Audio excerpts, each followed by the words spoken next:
wala mois yi passé ay leaders yu bëri bàyyi nañ seen parti def ce qu'on appelle peut-être une sorte de passation de service. C'est le cas du parti de Moustapha Niasse bi nga xam ne joxe na la ngay kii di Mbaye Dione mi nga xam ne c'est un jeune de son parti. Abdoul Mbaye également je crois que moom tamit joxe na la ngay. Donc recomposition politique boobu bon c'est inévitable.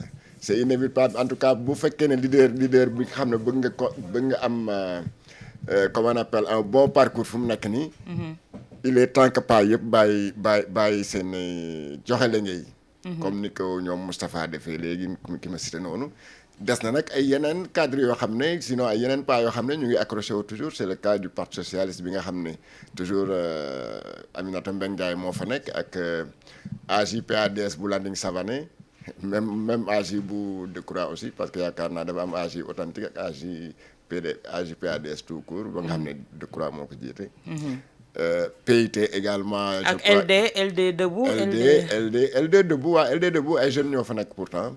Parce que je crois que Pape Sarr mooy jouer pour l'instant le rôle de secrétaire général bon pour la LD tout court Nicolas Ndiaye mi fa nekk aussi bon je ne dirais pas que pas la mais bon.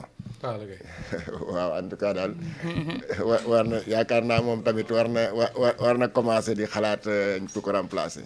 Donc Barthélémy Dias je crois que ça c'est un bon choix. Khalifa yaakaar naa bu amul 70 ans tamit lu ko tere biriwul. te donc xam nga ne 70 ans c'est presque âge bi nga xam ne c'est l'âge plafond bi nga xam ne. fii ci Sénégal mënatoo boo ko dépassé mënatoo nekk candidat. En tout cas am na âge boo xam ne moom fa lañ ko plafonné. Donc mieux vaut donc mu teel a Barthélémy teel a jël ses responsabilités et jublu ci 2029. Mais avant may ñëw ci Moustapha Georges ci fànn boobu dañu ne tey Barthélémy Dias lu dal Khalifa moom moo ko yóbbee tey jii ndax discours va-t-en-guerre gi mu doon am taxawaay posture bi mu doon am et Khalifa n'était pas comme ça moom moo ko yóbbu ci engrenage boobu et quand Khalifa s'est rendu compte de son erreur c'était trop tard. Waaw est-ce que erreur la ben xam nga en matière de politique chacun opte pour discours bi nga xam ne moo la arrangé. Il y a des politiciens yoo xam ne ils sont courtois bëgguñu dugg ci ay discours va-t-en-guerre comme am na ñoo xam ne aussi bon loolu mooy seen style. Je ne vais pas citer ndem si yàlla comment il s'appelle encore là Ousmane Tanor Dieng par exemple. Kooku il a toujours été un leader pondéré koo xam ne bon duggul say affaire yu coow bëggul ce discours va-t-en-guerre là. Peut-être c'était son style comme aussi il y a des leaders yoo xam ne bon loolu mooy ce discours va-t-en-guerre là seen yaram dafa tàng donc ils sont comme ça mënoo ko changer. Bon mais je ne pense pas véritablement que ce soit le style de Barthélémy Dias qui ne convenait pas tout simplement à Khalifa Sall. D'accord. C'est tout simplement que je ne sais pas Khalifa également à un certain moment donné kenn xamul woon si kenn xamul loolu lu mu bëgg. Parfois il soufflait le chaud et le froid parfois il refusait même de prendre ses responsabilités donc ku mel noonu boo àndee ak moom aussi quand vient l'heure du choix. Mais nga def choix bi nga xam ne moom nga yaakaar ne moom mën na la jural lu baax. D'accord Moustapha ñu nuyu la. maa ngi fay baax Awa di nuyu Georges ak techniciens yi nga xam ne ñooy gunge. ak sénégalais ñuy déglu yëpp baa ñuy seetaan ci biir réew mi ak bitim réew.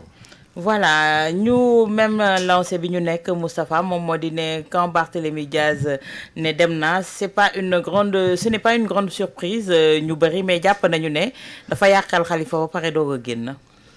boo yàqal Khalifa soog a génn je ne pense pas dans la mesure où comme on a l'habitude de dire Khalifa Sall moo nekkoon candidat à la présidentielle bi ñu génn. te l'élection présidentielle dañuy wax très souvent ne rencontre la entre un homme et son peuple. C'est-à-dire que si les Sénégalais ont voté c'est parce que dañoo gis ne y avait un projet meilleur que bi leen Khalifa Sall présenté. Ils ont voté pour un autre projet et non pour le projet de Khalifa Ababacar Sall. am na ñoo xam ne Awa dañuy wax ne Barthélémy bi dafa yàqal Khalifa ci angle bi ñu ko bëggee waxee mooy dañoo jàppoon ne ñoom Khalifa Sall dafa waroon a continuer son compagnonnage ak ñoom. waa yeewi askan wi noonu tuddoon de. waaw yeewi askan wi c'est-à-dire comme ni ñoom comment il s'appelle comme ni ñoom Malick Gakou def ñoom Déthié Fall def ko dañ ne Khalifa Sall noonu la waroon def parce que place am foofu la nekk et que peut-être les antagonismes yi nga xam ne moo doxoon ci diggante Barthélémy Dias ak Ousmane Sonko dem na xëy na ba imposer Khalifa Sall d'autres choix mais connaissant Khalifa Ababacar Sall ak l'expérience politique qu'il a ak jaar-jaar yi mu am je pense pas que ni dina yomb trop ñu imposer ko des décisions comme ça quoi qu'il en soit man li ma jàpp mooy dañoo nekk ci benn recomposition politique boo xam ne pour man c'est inédit au Sénégal.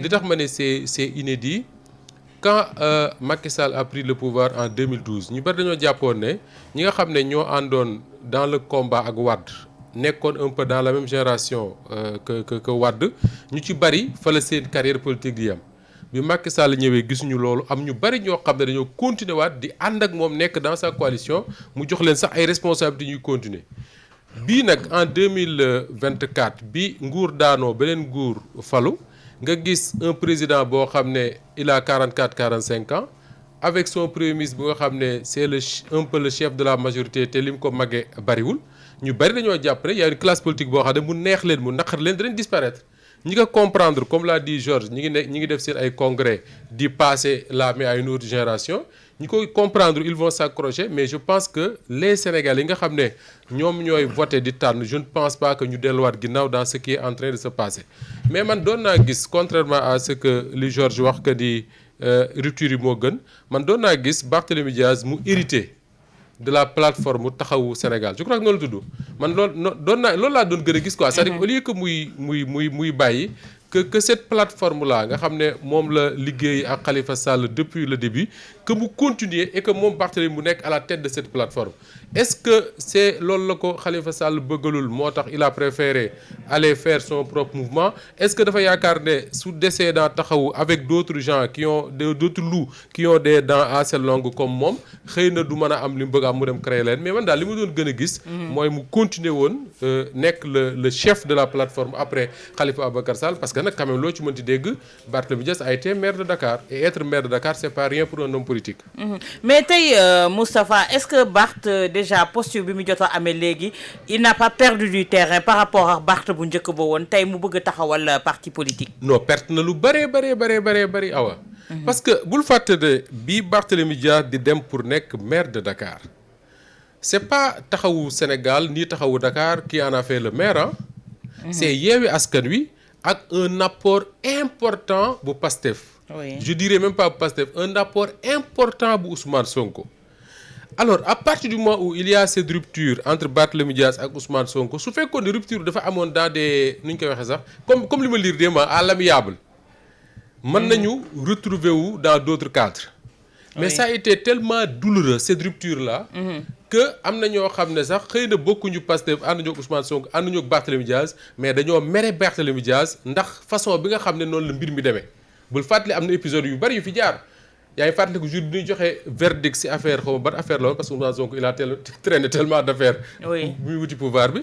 mais jour boobu Barthélémy Dias avait fait une conférence de presse. lu nekk wax na ko ak yeneen yoo xam ne bari na des gens yoo xam ne ils ne sont pas forcément de Pastef. oui bokkuñu Pastef forcément mais cette rupture douloureuse là ñu gisoon entre les deux pardonné wuñ ko maintenant ça reste nag de la politique.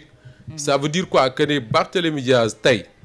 su fekkee ne parce que dafa am loo xam ne man dama jàpp ne handicap bu Barthélémy Dias la aussi ci wàllu politique xaw ma ba xam dina masa dañ ci moom mooy cette façon de montrer que guerrier là dama ñeme dama am fit boy Dakar là oui. je pense que de plus en plus les Sénégalais ils demandent autre chose que ça.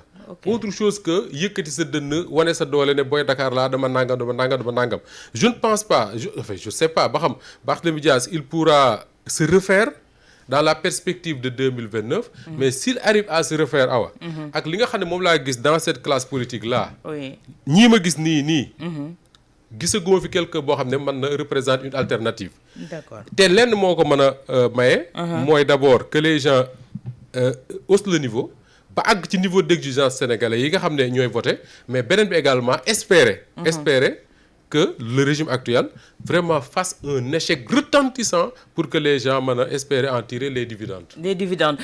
Georges ñu bari jàpp ne nag li indi